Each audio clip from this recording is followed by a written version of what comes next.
Assistant commissioner قصور چونیا اور پتوکی کا سبزی و فروٹ منڈی کا دورہ، صفائی ستھرائی، مختلف اشیاء کی قیمتوں، معیار اور نیلامی کے عمل کو چیک کیا۔ اسسٹنٹ کمشنر قصور کلیم یوسف نے گزشتہ صبح سویرے سبزی و فروٹ منڈی کا اچانک دورہ کیا اور وہاں پر پھلوں، سبزیوں کی قیمتوں اور معیار کا جائزہ لیا۔ انہوں نے صفائی ستھرائی اور عملے کی حاضری کو بھی چیک کیا اور خریداروں سے قیمتوں کے بارے میں دریافت کیا۔ اسی طرح اسسٹنٹ کمشنر چونیا عدنان بدر نے بھی سبزی و فروٹ منڈی کا دورہ کر کے پھلوں، سبزیوں کی قیمتوں اور صفائی ستھرائی کے نظام کو چیک کیا۔ انہوں نے منڈی دورہ کے موقع پر نیلامی کے عمل کو بھی چیک کیا اور ہدایت کی کہ ذیلی حکومت کے مقرر کردہ ریٹ کے مطابق تمام اشیاء کی فراہمی کو یقینی بنایا جائے۔ اسسٹنٹ کمشنر پتوکی اسامہ شیرون نیازی نے بھی سبزی و فروٹ منڈی کا دورہ کیا اور پھلوں، سبزیوں کی قیمتوں اور معیار کا جائزہ لیا۔ اس کے علاوہ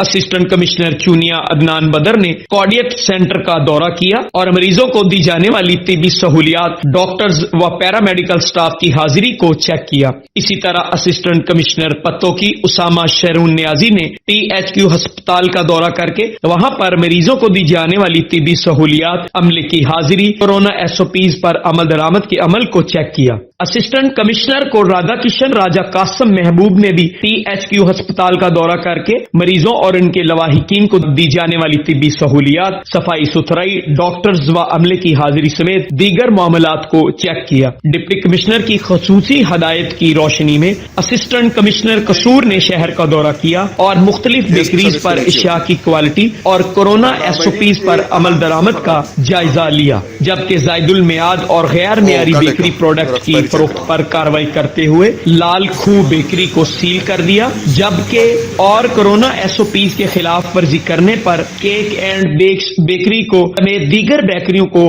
ہزاروں روپے کے جرمانہ عائد کیے۔ اسسٹنٹ کمشنر پتوکی نے چیکنگ کے دوران ایس او پیز کی خلاف ورزی پر 2 ہوٹلز، 2 پیزا شاپس اور جاوا شاپنگ مال کو سیل کر دیا۔ کیمرہ ٹیم کے ساتھ ملک محمد عمران، بڑی خبر، HD نیوز قصور۔